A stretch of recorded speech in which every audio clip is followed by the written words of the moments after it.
Alors nous sommes le dimanche des vocations, donc il faut que je parle un petit peu de comment le Seigneur appelle des gens consacrés, mais il faut aussi que je nourrisse ceux qui sont fiancés, mariés, séparés, célibataires, bref, il faut que tout le monde reçoive quelque chose ce soir. J'ai bien conscience. Bon. Alors, ce dimanche, nous demandons au Seigneur d'appeler des bergers, d'appeler des pasteurs, voilà, d'appeler des prêtres en particulier, d'où l'évangile du bon pasteur. Ça va avec, voilà. Or, suffit-il de demander à Dieu des bergers, des prêtres pour en avoir, pour que les vocations augmentent? Il me semble que là n'est pas vraiment le problème. Le problème, c'est pas tellement qu'il y ait beaucoup de bergers, le problème, c'est qu'il y ait des brebis. Parce que pour avoir des bergers, il faut d'abord avoir des brebis qui écoutent. C'est ce que fait le Seigneur. Le Seigneur d'abord appelle des disciples. Il leur fait vivre un certain nombre d'expériences. C'est le chapitre 1 de l'Évangile, de Marc, de Jean. Et au bout d'un certain temps, il appelle des pasteurs, des apôtres. C'est le chapitre 3 de Saint Marc, par exemple. Voyez ? Donc il n'appelle pas tout de suite des pasteurs. D'abord, il appelle des brebis. Venez à ma suite et je vous ferai devenir pêcheurs d'hommes. Donc la question, c'est comment faire pour que nous ayons des brebis, des gens qui suivent le Christ. Voilà. Donc des brebis, c'est des gens qui ont compris que Jésus était leur pasteur, était leur berger. C'est ça une brebis. Bon. Donc la question pour moi, quel que soit notre état de vie, est-ce que je suis, du verbe suivre, le Christ, le bon berger, ou est-ce que je suis autre chose, quelqu'un d'autre? Quand je me lève le matin, qu'est-ce que je cherche à vivre? Est-ce que je cherche à rencontrer le Seigneur, ou est-ce que je cherche autre chose? Bon. Et parfois, vous voyez, on peut suivre, alors chez les jeunes, pas beaucoup de jeunes ici, mais bon, enfin, ils suivent la mode, donc si l'autre a des baskets d'un certain style, il faut que j'ai les mêmes. Je regarde, normalement les jeunes, ils se mettent là, parce qu'il y a toute une zone, mais c'est le matin, là ils sont pas là, il n'y a personne. Mais voilà, donc c'est la mode, c'est bon. Alors, il y avait un autocollant sur une voiture, c'était « Don't follow me, I am lost too ». Ne me suivez pas, je suis perdu, moi aussi. Donc voilà, ne suivons pas forcément un tel, parce que s'il est perdu, il va nous amener, voilà, en dehors de la route, suivons que le Christ. Donc, ok, Seigneur, je veux te suivre, tu es le bon berger, j'écoute ta voix. Qu'est-ce que va supposer la suite du Christ? En fait, ça suppose une chose, c'est l'offrande de soi. Quelqu'un qui suit le Christ, c'est quelqu'un qui donne sa vie à Jésus. Jésus ne veut pas être aimé, il veut être préféré, il veut être adoré, parce qu'il est Dieu. Bon. Alors, l'offrande de soi, c'est quoi? C'est ce que dit Saint Pierre dans la deuxième lecture. Le Christ lui-même a souffert pour vous et vous a laissé son exemple afin que vous suiviez ses traces, qu'on se mette à sa suite. Couvert d'insultes, il n'insultait pas, accablé de souffrance, il ne menaçait pas, mais il confiait sa cause à celui qui juge avec justice. Donc l'offrande de soi, c'est ce que le Père Marie-Eugène explique en disant c'est le don indéterminé. C'est-à-dire, Seigneur, fais de moi ce qu'il te plaira. Quoi que tu fasses, je te remercie. La prière de Charles de Foucault. Peut-être certains connaissent l'acte d'offrande à la Vierge Marie de Saint-Louis-Marie Grillon de Montfort. Vous voyez, je te confie mes biens intérieurs et extérieurs, etc. Donc, vous voyez, en fait, suivre le Christ, c'est dire, écoute Seigneur, en fait, tout est possible pour moi. Donc ça va toucher l'objet. L'objet, je peux... Ça ne me gêne pas de... Si vous avez besoin que je balaye un peu, je ne sais pas quoi, tel endroit, ou que je prenne le micro, peu importe les actions, vous voyez, je peux tout faire. Ce que je sais faire. Mais en fait, je suis très libre. Je suis très libre au niveau de l'objet, je suis très libre au niveau du temps. Des gens qui donnent leur vie, vous ne les dérangez jamais. Parce que l'heure est à l'amour, donc c'est normal. Vous voyez, des gens qui n'ont pas donné leur vie, si vous leur demandez quelque chose au mauvais moment, tout est très compliqué. Vous voyez ce que je veux dire? Bon. Donc il y a l'objet, il y a le temps, il y a la manière aussi. Mais je veux bien faire les choses d'une manière ou d'une autre. Et puis les destinataires aussi. Je veux bien aider quelqu'un que je connais ou quelqu'un que je ne connais pas. Vous voyez, je ne choisis pas mes pauvres, tout ça. Bon. Donc grande liberté. Bon. Donc, donner sa vie, c'est l'attitude. Alors après, du coup, la modalité, qu'on soit prêtre, consacré, marié, pas marié, tout ça, on s'en fiche. Parce que le but, c'est de donner sa vie. Donc, c'est très, très... Vous voyez, le but, c'est suivre le Seigneur. Après, les modalités, on s'en fiche un petit peu. Voilà. Parce que vous pouvez très bien être consacré, prêtre, mais en fait, finalement... vous choisissez un peu vos activités, vous n'êtes pas tout à fait libre. Vous voulez bien rendre service, mais que dans les horaires. Mon père, je pourrais me confesser. Ah mais non, c'est pas l'heure. Vous voyez, donc ça, c'est les prêtres. On croyait qu'ils ont donné leur vie, pas du tout en fait. C'est les fonctionnaires. Et puis, à la manière dont je veux. Bon, donc je veux bien être prêtre dans cet endroit-là, avec cette équipe-là, mais pas dans tel endroit avec telle autre équipe. Je sélectionne, vous voyez.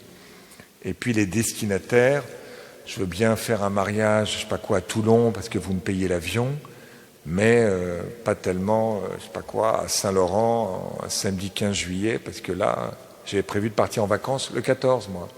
Parce que le 14, c'est moins cher, les billets. Donc ça m'arrange pas du tout. Oui, vous voyez, c'est des exemples, c'est pas moi. Moi, évidemment, que j'ai donné totalement ma vie, donc moi, je fais du second degré. Mais vous voyez ce que je veux dire? Bon.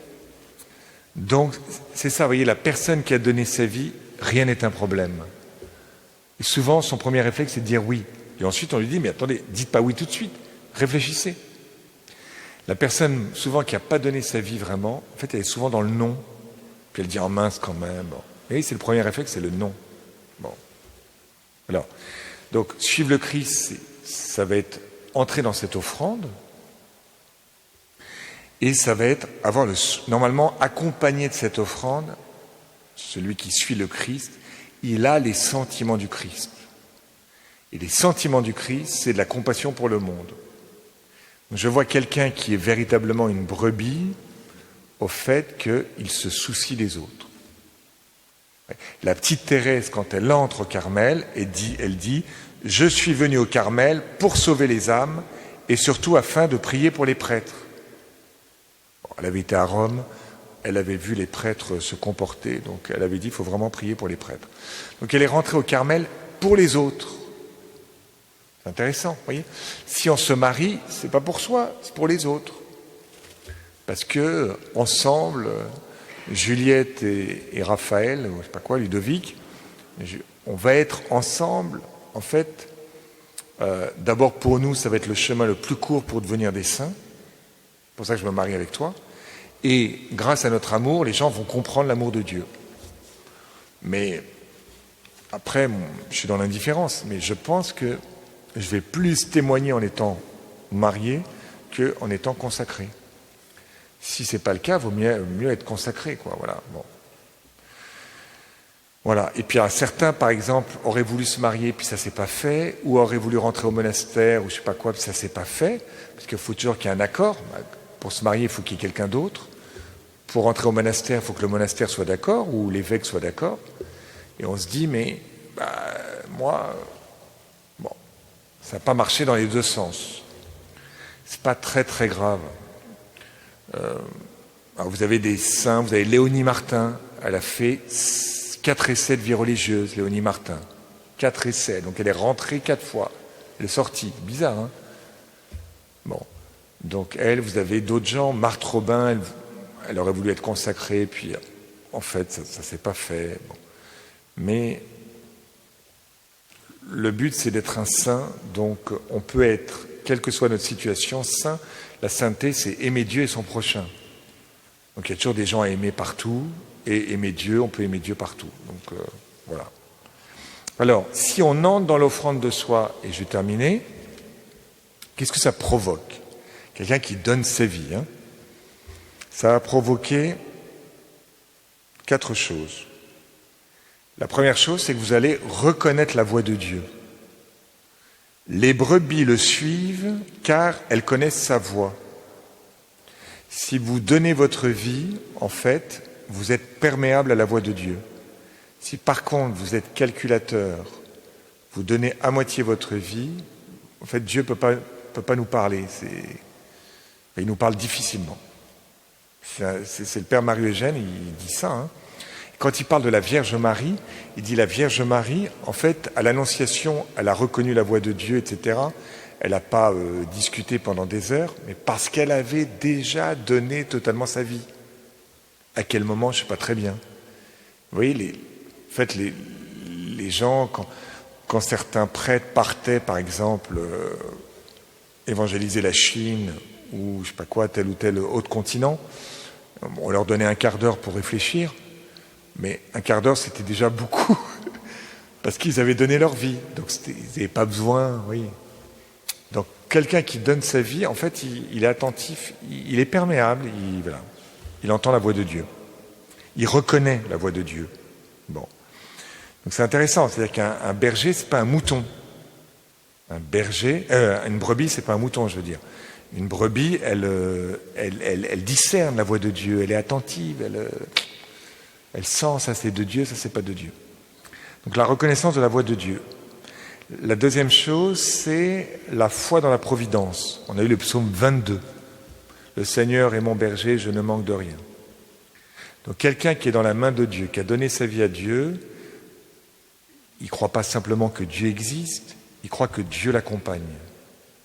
Grande différence. Donc en fait, il est assez sensible aux éléments, aux personnes, un peu comme Jonas, vous voyez, qui écoute plus ou moins la voix de Dieu, mais enfin, Dieu lui dit, il faut que tu sois attentif. Parce que quand je te donne une baleine, quand je te donne un ricin, tout ça, je te parle à travers des objets. Il y a des matelots là qui t'ont dit des choses sur le pont du bateau. Donc Jonas, il faut que tu sois attentif. Je ne peux pas te parler directement parce que tu ne m'écoutes pas, mais je te parle à travers des tas d'éléments. Voilà. Et donc, en fait, plus vous êtes spirituel, plus vous êtes attentif au matériel, aux choses concrètes. Et vous croyez à la providence, aux événements. Ensuite, le troisième fruit de cette offrande, comme vous êtes vraiment une brebis donnée, eh bien, vous reconnaissez les pièges du démon. On nous parle de certaines brebis qui ne connaissent pas la voix des étrangers. Elles ne suivront pas un étranger.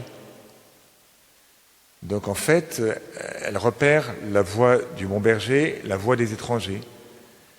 Ouais. Si je suis spirituel, en fait, le démon, je le renifle, je le repère. Ce qu'on appelle le sens des fidèles. C'est que les fidèles, ils ont un sens. Ils disent, mais nous on pense qu'il faut qu'on prie la Vierge Marie. Ça c'est important, vous voyez. Quand il y a un dogme, c'est pas simplement l'église en haut, là, les évêques qui décident des choses, mais ils sont à l'écoute du sens des fidèles. Où les fidèles, ils disent, oh là là, ce chrétien-là, c'est pas très juste. Je sais pas pourquoi, mais il me paraît pas clair. Les gens sentent les choses. Où là, il y a quelque chose de spirituel. Une sorte d'intuition qui fait que vous connaissez le démon et vous connaissez le bon Dieu. Et puis la dernière chose, je vais rappeler les 4, l'autorité et la fécondité. L'autorité, vous voyez, c'est Pierre, qui est cette brebis qui va devenir berger. Et Pierre, il a une autorité dans la première lecture. Ce Jésus que vous avez crucifié, il est ressuscité. Vous voyez, il a du poids. Quand vous êtes offert au bon Dieu, que vous avez tout donné, vous avez du poids, une autorité. Bon. Et puis vous avez une fécondité. Et là, il y a 3000 conversions. Donc la petite Thérèse, Autorité, quand elle parle, d'ailleurs elle est docteur de l'Église, elle n'a pas fait d'études, hein, mais enfin bon, morte à 24 ans. Mais enfin, quelle autorité et quelle fécondité. Toutes les églises du monde ont une statue de Thérèse. Qu'est-ce qu'elle a fait, Thérèse? Elle a cherché à suivre le bon berger. Tout ce qu'elle a fait dans sa vie. Hein. Elle a envoyé quelques lettres à un missionnaire. Elle a été sacristine et maître des novices avec 3 novices. Bon, vous voyez. Mais grosse fécondité. Donc on va demander à tous, voyez, qu'on puisse donner notre vie, que vous compreniez ce que ça veut dire, entrer dans cette offrande. Prenez l'acte d'offrande de Charles de Foucauld, la consécration de Louis-Marie Grillon de Montfort, prenez, je ne sais pas moi, le chapitre 17 de Saint Jean. Bon, tout ça c'est des prières qui nous aident à nous donner sans restriction. C'est triste d'arriver au soir de sa vie en disant « j'ai gardé ma vie », mais mes héritiers ne pourront pas s'en nourrir puisque tout était gardé pour moi. Et si vous entrez dans cette offrande, vous discernerez la voix de Dieu, vous entrerez dans la confiance par rapport à la providence, vous allez repérer les pièges du démon et vous aurez de l'autorité, de la fécondité. Amen.